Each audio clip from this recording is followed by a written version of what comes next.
Hey, what's up? GW coming to you live. Or on demand, however you want to paraphrase that. So, took a break and I did not watch Dr. Giggles this morning. I figured, you know what? I'm going to give this 1980s slasher film, Fatal Games, a try. And you know what? I'm really glad I did. There is a lot to discuss in this DVD, Blu-ray. Vinegar Syndrome did a phenomenal, and I mean phenomenal job with this. So we're gonna dive in, and I'm gonna tell you why you should watch it and a little bit about the film.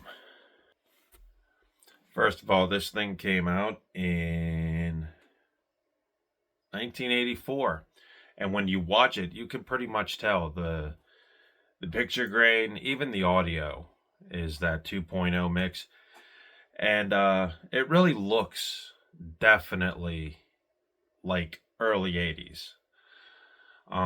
This particular slasher film takes place at a prep school, or an academy rather. I would say sports academy because the whole thing revolves around sports athletes getting murdered by a javelin wielding maniac. Very, very unique, but also very low budget. But there's a lot of good stuff here, guys. Um, First of all, let's round out the cast as we always do. Diane Payne is played by Sally Kirkland. Ann Rivers is played by Lynn Banishak. Phil Dandridge is played by Sean Masterson. Frank is played by Michael O'Leary. Lynn Fox is played by Teal Roberts. Nancy Wilson is played by Melissa Prophet. Coach True is played by Marcianne Ann Williams. And Sue Ellen Baines is played by Angela Bennett. Now, the director of this film, Michael Elliott, he played Dr. Georgine. And I'm going to give you a little bit of overview on the story. But before we do that, let's go into the reasons why you should watch in the gore. The what happens in here, as we always do. First of all, being a 1984 slasher, there is a lot, and I mean a lot of nudity in here, guys, because it seemed like the director wanted to hit every target audience he could find. So there is, I would say, about 8 to 10 bare breasts. There's full frontal. There's rear female nudity. You know, a lot of nudity in this. Like I said, there is four or five javelin impalements, and some of them actually come out of nowhere. One impalement with an Olympic trophy that I thought was pretty cool. Now, the one thing about some of these kills is the first kill. Honestly, the first time that this slasher killer takes somebody out with a javelin, you never see it coming, and it hits you. There is another sequence where a kid is practicing on a football field and just gets hit out of nowhere. So what I'm saying is, there's no indication, there's no music that these guys are going to get killed. There's no inclination, and bam, they just get whacked, and it's pretty wild. There is a lot to learn here. This is a lot to like here. This is a slasher film wrapped up in a Friday the 13th type mystery, and the reason I say that is because every person that I thought was the killer, which was only two at the beginning of the movie, and I'm not going to ruin the ending, but I thought early on you meet the athletes, and one of them you could tell is just going to go crazy. He's the javelin thrower, so obviously he's the prime suspect, right? Wrong. But it keeps you guessing till the end of the movie. Um, a lot of the cast is amazing for what they had to work with. Now, I've read reviews about this movie, and everybody says boring as hell to one of the most ingenious slasher films of the 80s. And I gotta tell you, after watching this, that this really, they don't make movies like this anymore. They really don't. Um, so it's pretty interesting to see. Now, early on, too, when you first pop this DVD in, or you go to Shudder and you turn it on. They have a nice montage, nice little 80s song, underrated and not mainstream, kind of like the way the Karate Kid did with the Cobra Kai song when they're all riding their dirt bikes through the thing. Yeah, pretty cool. Very good movie. I think if remade today, this thing would be great. But I don't know if you can make a movie like this anymore, especially with the controversial ending, which I'm not going to spoil. But it's relevant to some of today's news stories, big news stories. All right. So also apparently that this film, when released on home video, has been completely next to near impossible to find on a DVD or Blu-ray. That's why I said Vinegar Syndrome actually stepped up. And I can remember when I first got my my computer, I was looking up, old horror films on YouTube, and they have a whole ton of them, right? This one was not on there. Probably because it was never, it made sense now that I looked it up. It was never transferred to DVD, was never transferred to any other form. It was not on streaming media until Shudder picked it up. And it's pretty cool, actually. It's a very cool movie that I didn't think I'd like. I put my expectations low for this one.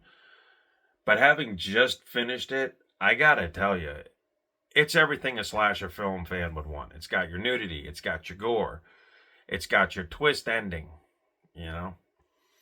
Very cool stuff. Trying to think. And it's done really well. I mean, the lighting and some of the shots of the killer. There's a scene where a girl is swimming and gets impaled with a javelin, and the killer like waits for her at the bottom of the pool, right? And it's done. It's not done on the cheap, is what I'm saying. The only thing that you know a real enthusiast would call bullshit on is the fact that when people get hit by the javelin, obviously blood's going to splatter all over the place. In this case, there's not really a lot of blood. I mean, there is, but there isn't. You know what I'm saying? It's not gratuitous. It's not over the top gore. And the other thing I liked about this film is that you took time. It took time for the first 5 or 10 minutes to get you to know the characters and see what's up. A lot of them have different stories, like mini stories, I guess you would say, like mini relationship dramas, which again I felt pretty good because everyone can relate to something that's going on in this film with these athletes. So Diane Payne plays Sally Kirkland, or Sally Kirkland plays Diane Payne, and Sally Kirkland in this movie basically is the final girl, and she does one hell of a good job, guys. And I'm almost thinking I've seen that name before somewhere, but I can't place it. And Michael O'Leary, I know I've seen him on a few things, definitely from before. But like I said, the song that plays in the beginning is called "Take It to the Limit," and it's a song that you could use. You pop in, you find a copy first of all. That'd be the hard thing. Pop it in your CD player, and then you just go to Planet Fitness, and you can get your 80s vibe, aerobicized thing going on. You know what I mean? But all in all, I was very, very surprised with this. And I am actually more surprised that a film that is this good of a slasher film was never put on DVD or anything. According to what Vinegar Syndrome says, that it was AWOL on home video since its original VHS release. And from what I understand, there was a petition or survey Vinegar Syndrome put out and said, what video would you like to see? And overwhelmingly response was this one. You can find this bad boy streaming on Shudder, actually. And it's a unique horror film, I gotta tell you. It's nothing that's over the top gratuitous, but it's just enough to keep you entertained. So let's look at the pros, which I don't think the only con is, like I said, about the blood, but realistically, I mean, if they were on a tight budget, obviously blood wouldn't be an issue, it would be the story. So let's look at the pros. You got a very cool 1980s slasher. You have a unique killer that uses a javelin, which you have never seen. I have never seen until today. You have a really cool, underrated cast that gels together pretty cool. You have a twist ending. You have probably some really cool murder set pieces, if you will. The only downside I'll give it is the sound. Sometimes it flips on and off. Now, the other interesting thing is when you watch this movie, if you bought the Blu ray, it has the alternate, I think, Italian name for it come up over top of the American title, which is pretty neat.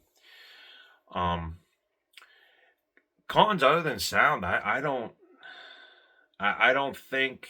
Well, the other con obviously would be it was not available to find until now. So check it out on Shudder. If you're interested in the Blu-ray, go to Vinegar Syndrome or Amazon because I don't know if they have one. That's where I got my copy. I don't know. But I was very impressed. Very good movie all the way around, and especially if you're looking for something that's interesting or you're looking for an old-time slasher, definitely check out Fatal Games. I really enjoyed this film because, like I said, the cast was good. Some of the photography for a low-budget movie was really good. The kill scenes were pretty good. The storyline was actually pretty decent and definitely cool. And I hope this film at some point gets remade. I would like to see it get remade. You know, because it's an obscure one. I mean, not too many people know about it. But yeah, Fatal Games. Definitely check it out. Very good film. I enjoyed it, and I hope you guys do too.